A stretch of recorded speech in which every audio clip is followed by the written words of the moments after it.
Hello and welcome to Marshall Institute. तो class +2 हम लोग कर रहे थे चैप्टर 3 इलेक्ट्रोकेमिस्ट्री। तो आज मैं लेके आई हूँ एक फिर से न्यू वीडियो जिसमें हम लोग आज एक बहुत ही इंटरेस्टिंग टॉपिक के बारे में हम लोग डिस्कस करेंगे रिलेटेड टू इलेक्ट्रोड पोटेंशियल। तो आज के टॉपिक का पहले मैं आपको नेम बता दूँ, वो है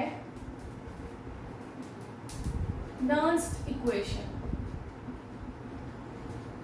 Nernst equation for electrode potential.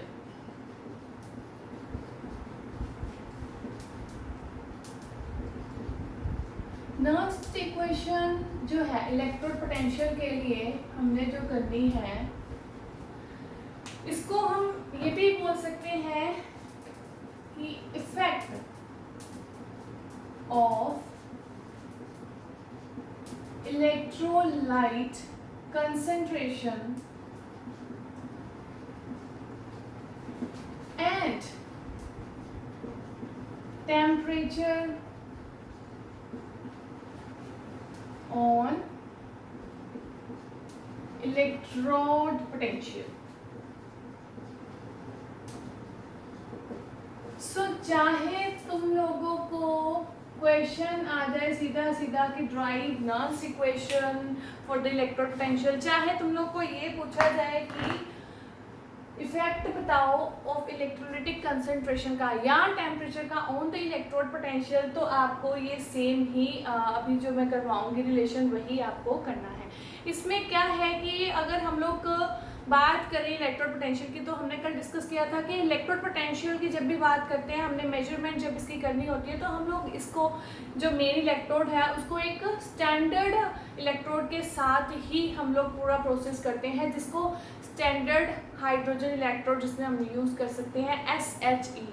Fine. तो अब कायदे के अकॉर्डिंग अगर हम लोग सारी वैल्यूज स्टैंडर्ड लेते हैं, जैसे कि सोल्यूशन 1 मोलैरिटी लेते हैं, टेम्परेचर 298 केल्विन लेते हैं, तो अगर स्टैंडर्ड वैल्यूज लेते हैं तो हमारे पास इसका मतलब ये है कि कोई भी जो फाइनल वैल्यू, फाइनल जो मेन आंसर आना, उसमें कोई भी हमारे पास वैल्यू एक दूसरे से डिफरेंट नहीं होनी चाहिए, मतलब कि कोई भी हेरा फेरी नहीं मिलनी चाहिए आंसर में। लेकिन हमें पता है कि 100% प्योर 100% एफिशिएंट दुनिया में कोई भी नहीं है, तो इसका मतलब थोड़ी बहुत एरर तो आती है, और वो थोड़ी बहुत एरर जो इलेक्ट्रोड पोटेंशियल में आ जाती है due to the some errors in the small values of like electrodes or concentration due to the temperature and concentration of the electrolyte no doubt, तो वो हम लोग एक इक्वेशन के थ्रू निकाल सकते हैं। अब वो इक्वेशन जो होती है उसको हमने प्रॉपरली ड्राइव नहीं करना, बट यहाँ पे बता देना है कि वो कुछ ऐसे की होती है जिसमें E जो है दैट मीन्स इलेक्ट्रोड पोटेंशियल, वो E0, मैं अभी बताती हूँ सारा कुछ क्या रहेगा, पहले आप इक्वेशन देख लो, सॉरी कि वो क्या आती है, minus RT upon MF log, मतलब natural log M upon MM positive. अब यहाँ पे क्या है हमारे पास, ये एक इक्वेशन है बड़ी सुंदर सी जिसको आप नर्न्स इक्वेशन बोलते हो। फाइन। अब इसमें मैं आपको बता दूं कि जो E है सिंपल वन, ये है आपका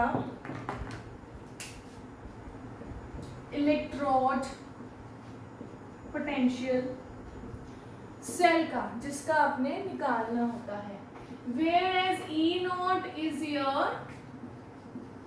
standard electrode potential, right? R जो है वो आपका होता है gas constant, whereas T is your temperature and number of electrons कह लो या आयंस कह लो, जो भी हमारे इधर उधर होंगे, मतलब लूज या गेन होंगे। F फैराडे जो हमारे पास यूनिट था 1 फैराडे। M जो है सिंपली आपका है मेटल, और Mn पॉजिटिव जो है this is your metal ion. So हम हमारे पास ये पूरी क्वेश्चन में जितने भी जाने हैं मैंने वो बता दिए कौन कौन है। Is electric potential, E naught लिखा है तो standard electric potential, R gas constant, T temperature, N number of electrons या आयंस बोल सकते हो, एफ फैराडे है, एम मेटल है और एम एन पॉजिटिव जो है जनरल फॉर्म में हम लोग उसको यूज करते हैं वो मेटलिक एन आयन है या मेटल आयन बोल दो उसको। जैसे कि हमारे पास मान लो एक इक्वेशन होती है जैसे लाइक जिंक है, हमें पता है कि जिंक क्या करेगा, लूज करता है इलेक्ट्रॉन्स और 2 इलेक्ट्रॉन्स वो लूज करता है। अगर वो 2 इलेक्ट्रॉन्स जो उसने लूज किए थे दोबारा से ले तो वहां पे वो क्या बन जाएगा, जिंक। मतलब कि जिंक को हम लोग एज मतलब जनरल फॉर्म में मेटल लेके चल सकते हैं, जो कि मैंने वहां पे लिखा है वेयर एज जिंक 2 पॉजिटिव, ये क्या है आपका मेटल आयन, जिसको Mn पॉजिटिव लिख सकते हैं। और ये जो 2 आपका नजर आ रहा है ब्लैक पेन से मार्क कर देते हैं, ये जो 2 पॉजिटिव है बेटा ये आपका क्या है N पॉजिटिव, जो हमने ये शो किया हुआ यहाँ पे। फाइन, तो ये आपकी एक जनरल फॉर्म है नर्स्ट इक्वेशन की फॉर इलेक्ट्रोड पोटेंशियल, जिसको मैं अभी बताऊंगी कि कैसे हम लोग इसको सॉल्व कर सकते हैं। तो उसके लिए ये जो मैंने आपको एग्जांपल दी इसको हम लोग इरेज कर देते हैं।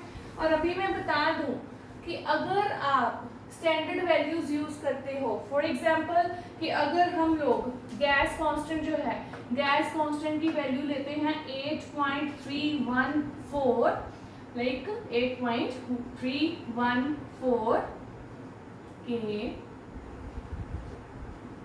मोल इनवर्स, तो यहाँ पे हमारे पास टेम्परेचर है, टेम्परेचर की ले लो 298, ठीक है।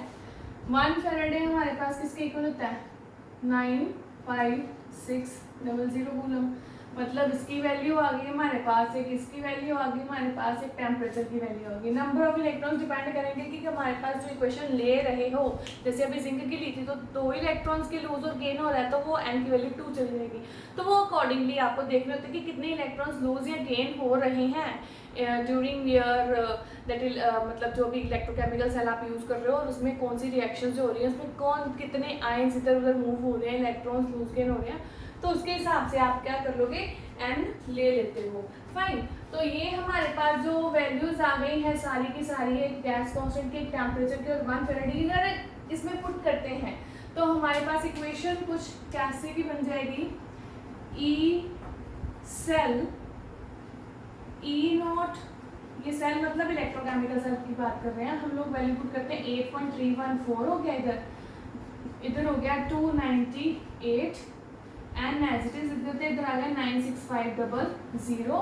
और अगर नेचुरल लॉग को आप सिंपल लॉग में जब चेंज करते हो तो यहाँ पे बता दूँ कि इसको सिंपल लॉग में जब चेंज करते हो तो इसकी वैल्यू होती है 2.303 और ये लॉग, मतलब कि हम इसको अभी अगर नेचुरल लॉग में चेंज करेंगे तो 2.303 के साथ मल्टीप्लाई करेंगे और ये लॉग जो है ये वाला बन जाएगा।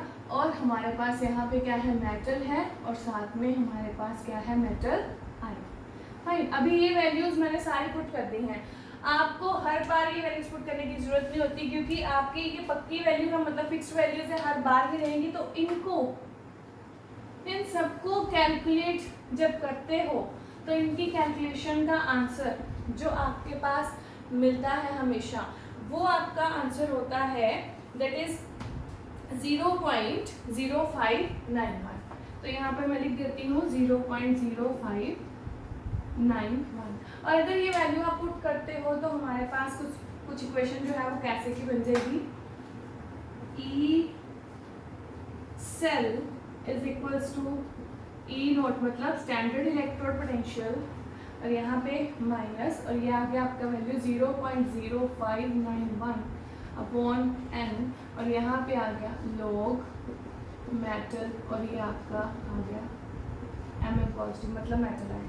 तो ये आपकी वैसे आ जाती है आपकी मेन इक्वेशन। अगर इस इक्वेशन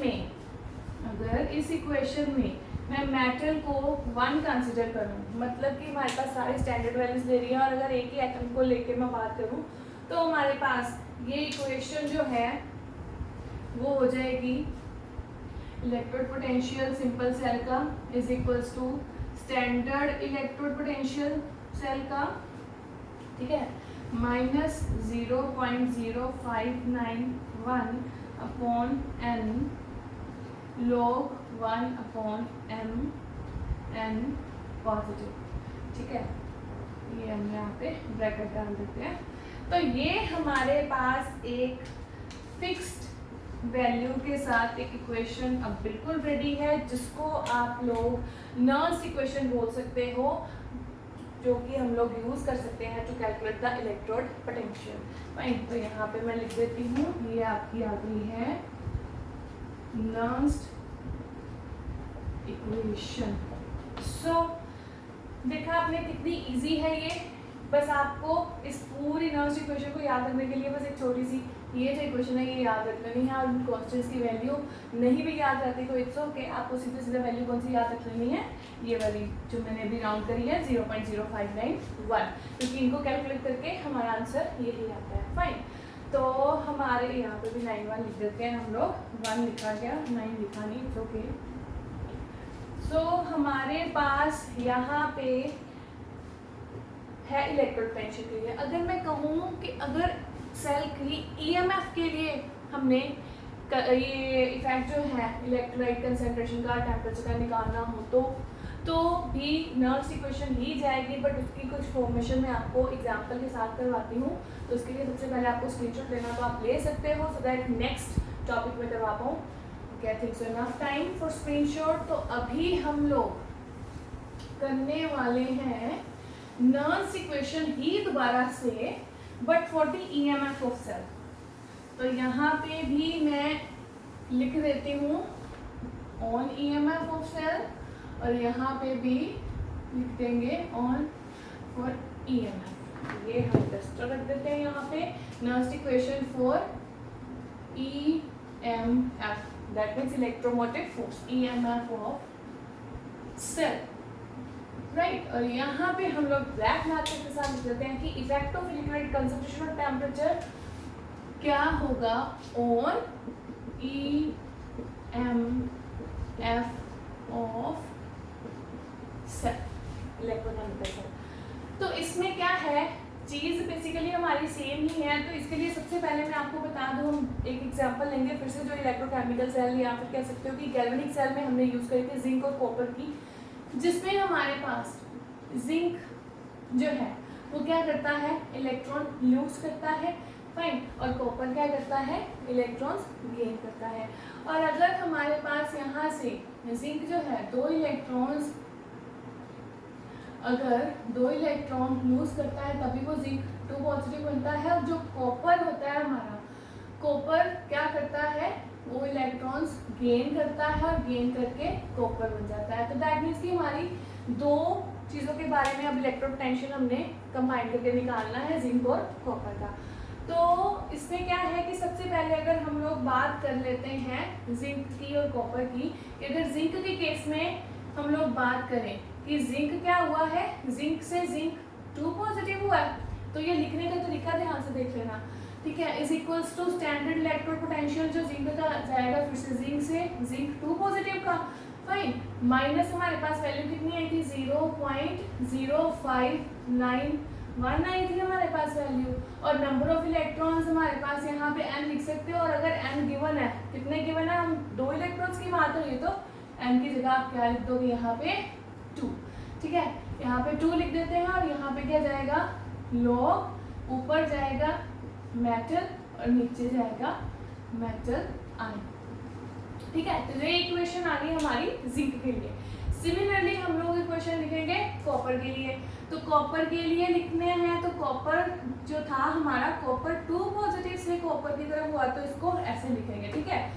तो सेम ही हम लोग स्टैंडर्ड इलेक्ट्रोड पोटेंशियल के लिए यहाँ पे लिख देंगे कि कॉपर 2 पॉजिटिव से कॉपर बना है हमारे पास, माइनस वही 0.059 वैल्यू अपॉन 2 एंड लॉग कितना आ जाएगा हमारे पास कॉपर, और यहाँ पे कितना आ जाएगा कॉपर 2 पॉजिटिव, ठीक है। अब अगर इन दोनों सेल्स का हमने मेन इलेक्ट्रोड पोटेंशियल निकालना है, मतलब कि यहाँ पे लिख देते हैं for electrode potential of cell कि मेन सेल का अगर इलेक्ट्रोड पोटेंशियल निकालना है तो हम लोग क्या करेंगे, इन दोनों को माइनस कर देंगे। तो फाइनल ये थी और इनिशियल ये थी, तो टोटल कैसे आएगा, फाइनल माइनस इनिशियल करके। तो यहाँ पे अभी हम लोग फाइनल माइनस इनिशियल कर देते हैं, मतलब कि इस साइड पे जो रहेगा वो रहेगा ई, इधर रहेगा कॉपर 2 पॉजिटिव से कॉपर और माइनस ई जिंक से जिंक 2 पॉजिटिव, फाइन। और इधर क्या आएगा हमारे पास, इलेक्ट्रोड मतलब स्टैंडर्ड इलेक्ट्रोड पोटेंशियल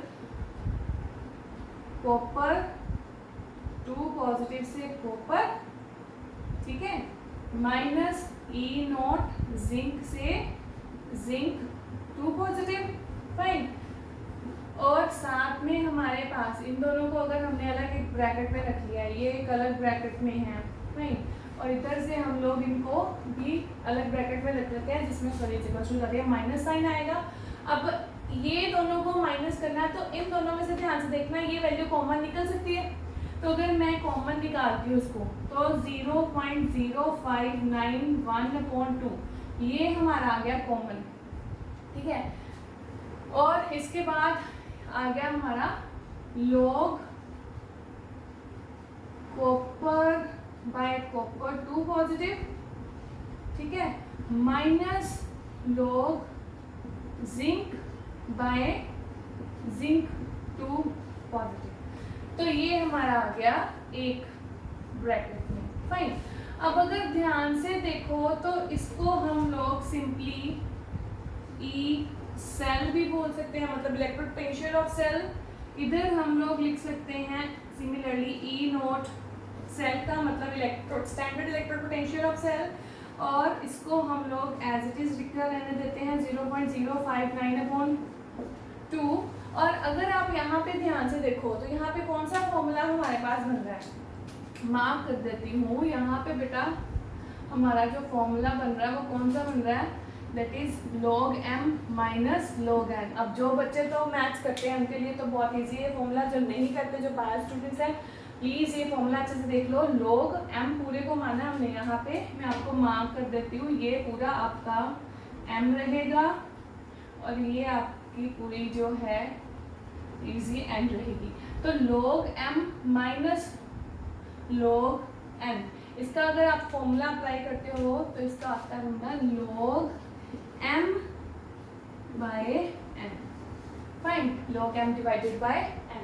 तो अगर हम इसको फॉर्मूले को इधर अप्लाई करते हैं तो हमारे पास क्या आ जाएगा, ये log m हमारा क्या है, कॉपर बाय कॉपर 2 पॉजिटिव, और n क्या है हमारा, इधर आ जाएगा जिंक और जिंक 2 पॉजिटिव, और इधर से जिंक 2 पॉजिटिव ऊपर चला जाएगा और यहाँ पे आ जाएगा जिंक, फाइन। ये हमारी आ गई इक्वेशन यहाँ तक। और अगर हम लोग यहाँ पे, मैं आपको बता दूँ, इफ अगेन हम लोग कॉपर को एंड जिंक मेटल जो है इन दोनों को इक्वल मानते हैं 1 के, मतलब कि हम लोग स्टैंडर्ड वैल्यूज की अगर बात करें तो हमारे पास ये इक्वेशन जो है वो कैसी बन जाएगी, विच इम्प्लाइज, जो पार्ट कैसे लिख देते हैं क्योंकि फाइनल इक्वेशन आने वाली है, ई आ गई हमारी सेल की, किसके equal, standard electrode potential cell का minus 0.0591/2 log zinc 2 positive upon copper 2 positive. तो ये हमारी यहाँ पे आ चुकी है फाइनल इक्वेशन, जिसको मैंने यहाँ पे कर दिया है मार्क, ठीक है। सॉरी कि हम लोग, मेरे को लगा कि शायद उस साइड पे जाना पड़े तो मैंने यहीं पे कर दिया, बट इट्स ओके। मैं ये इक्वेशन दोबारा यहाँ पे भी लिख देती हूँ कि हमारे पास जो फाइनल इक्वेशन बनी है वो फाइनल इक्वेशन बनी है E cell is equals to E naught मतलब स्टैंडर्ड इलेक्ट्रोड पोटेंशियल सेल का minus 0.0591/2 log zinc 2 positive upon copper 2 positive. तो ये आपकी मेन इक्वेशन आई है किसकी, नर्स्ट इक्वेशन की। यहाँ पे लिख लेते हैं नर्स्ट इक्वेशन किसके लिए? For EMF of cell. ठीक है, ये आपकी नर्स इक्वेशन आ चुकी है EMF के लिए सेल की। तो ये जो फॉर्मूलाज हैं आपको थोड़े याद रखने हैं, जिसकी हेल्प से ही आप न्यूमेरिकल्स सॉल्व कर सकते हो, और न्यूमेरिकल्स बहुत ही इजी आते हैं। तो चलिए अब डिस्कस कर लेते हैं हम लोग। एक न्यूमेरिकल छोटा सा, वो बहुत ही इंटरेस्टिंग है। तो उससे पहले हम लोग बोर्ड क्लीन करना है, तो आप एक स्क्रीनशॉट ले सकते हो। तो चलिए अभी हम लोग करते हैं न्यूमेरिकल इनके रिलेटेड, जो कि बहुत ही इजी है। तो यहाँ पे हम लोग सिर्फ नर्स इक्वेशन लिखा रहने देते हैं। अभी न्यूमेरिकल के स्टेटमेंट में आपको बोलती हूँ, a zinc rod is dipped in,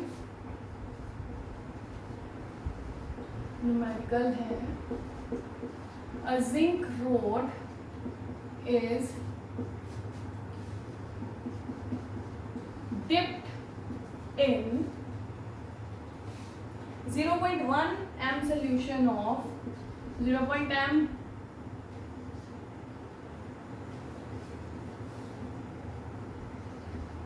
solution of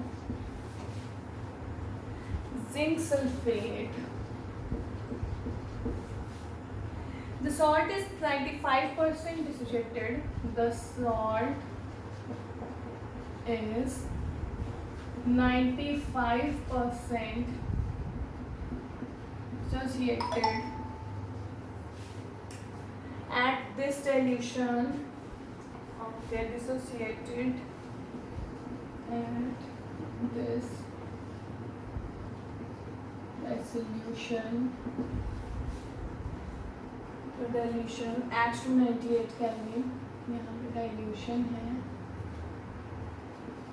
at 298 Kelvin. Calculate the electrode potential.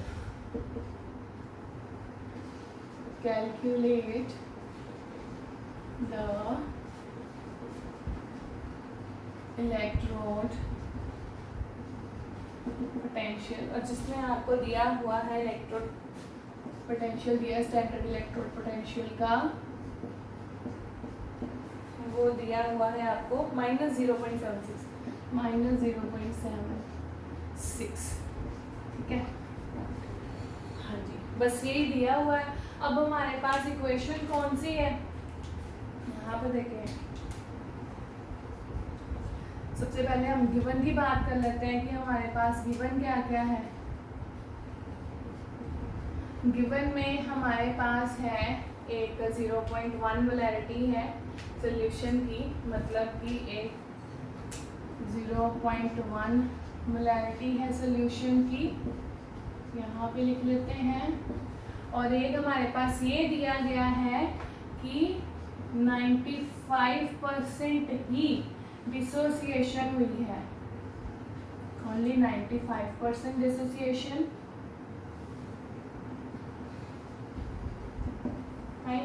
और एक आपके पास सामने ये वैल्यू गिवन है।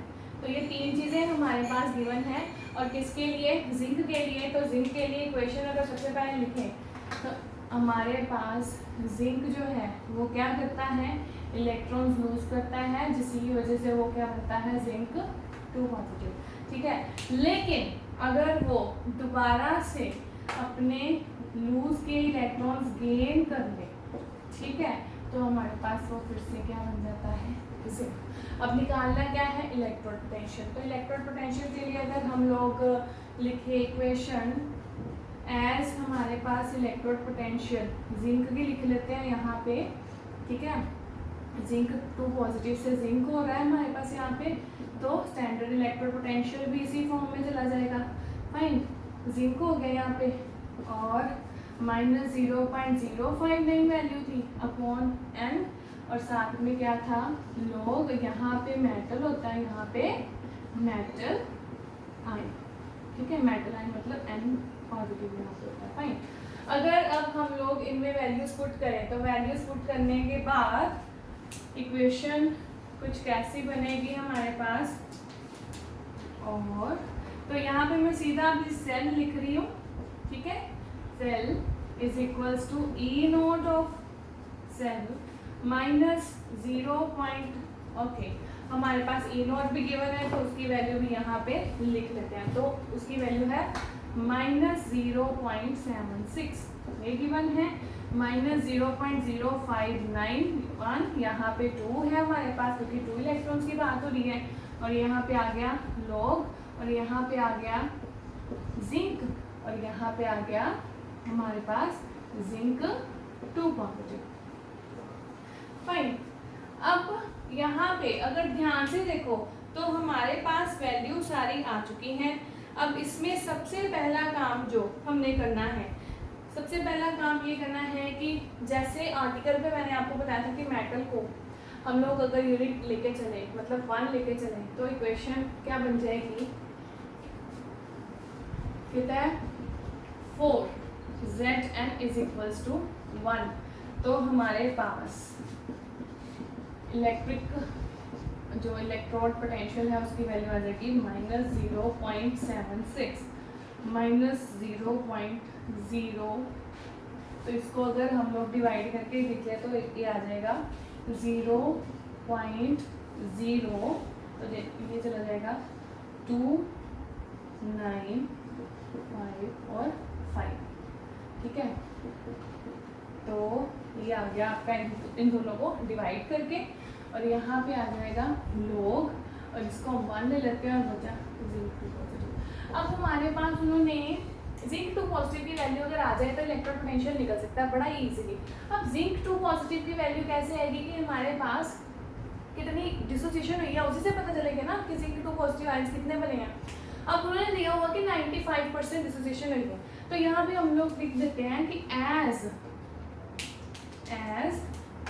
95% dissociation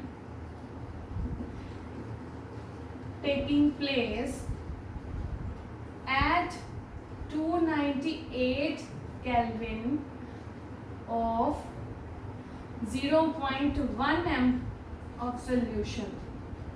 कि हमारे पास 0.1 मोलैरिटी सोल्यूशन की 95% डिसोसिएशन हुई है सिर्फ एट दिस टेम्परेचर, जिसकी वजह से हम लोग ऐसा लिख सकते हैं कि विच इम्प्लाइज हमारे पास जो जिंक 2 पॉजिटिव की डिसोसिएशन है वो किसके इक्वल चली जाएगी, 95% ऑफ 0.1 सोल्यूशन की.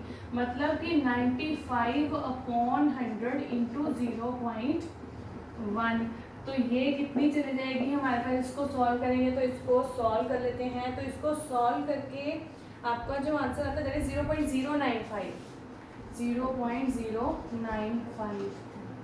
अब ये वैल्यू किसकी आ गई है हमारी, जिंक 2 पॉजिटिव की. अगर ये वैल्यू इसमें पुट करते हैं तो हमारे पास मेन इक्वेशन क्या बन जाएगी, देयरफॉर जो हमारे पास मेन सेल का जो आंसर था इलेक्ट्रोड पोटेंशियल का वो है माइनस 0.76 माइनस 0.02955 log 1/0.095. जब अभी मैंने आपको बताया था कि log m divided by n, अगर हम लोग 1 को m मानते हैं और इसको n मानते हैं तो हमारे पास log m बाय n मतलब log m माइनस n हो जाएगा. तो लिख लेते हैं और E cell is equals to minus 0.76 minus 0.0295 log 1 minus log 0.095. ठीक है, तो ये हमारी कुछ ऐसी आ गई क्वेश्चन. और अगर हम लोग लॉग्स वाली ये वैल्यू पुट करते हैं 0.02955, तो log 1 की वैल्यू होती है बेटा आपके पास 3, तो इसकी होती है 1.977 यहाँ पे, हाँ 1.9777 होती है. और इनको सारे को जब सॉल्व करोगे तो तुम्हारा आंसर आएगा, it will be your 0.79021 minus 0.79021. ये आपका आ गया जिंक 2 पॉजिटिव से जिंक के लिए आंसर। ठीक है, तो इसको हम लोग यहाँ पे मार्क कर देते हैं ग्रीन पेन से, सो दैट आपको इजीली विजिबल हो जाए कि ये आपका आ चुका है आंसर। और you can say electrode potential ये इक्वेशन था। फाइन, तो देखा आपने कितना इजी न्यूमेरिकल था, देखने में आपको लगा होगा कोई वैल्यू तो गिवन नहीं है, आप क्या करें। तो वैल्यूज सारे गिवन होती हैं, बस एक दूसरे के बीच में से मतलब टांग खींचनी है किसी की, तो उधर से एक की आ गई वैल्यू, तो ऐसे छोटी छोटी वैल्यूज हमने निकाल देनी न्यूमेरिकल की स्टेटमेंट में से ही, और सारी वैल्यूज पुट करके आंसर निकाल देना। ठीक है, आई होप कि आप सब लोग को ये नर्सरी क्वेश्चन समझ लग गई होगी अच्छे से। तो आप प्लीज़ घर पे इनके रिलेटेड न्यूमेरिकल्स अच्छे से कर लेना, इनको भी अच्छे से करके देख लेना डेरिवेशंस को। और if you find any problem you can call me at number 9023241112। और प्लीज़ मेरे साथ जो भी जितने भी बच्चे हैं ऐप में, वो प्लीज़ मेरे को असाइनमेंट्स करके अपनी सेंड करें, सो दैट मुझे पता चले कि तुम लोग सारा अपना काम अच्छे से कर रहे हो। And till then be safe, be at home, घर वालों को तंग मत करो, अपने काम खुद करो। And if you like my videos then please share it more and more and give me thumbs up. Thank you very much.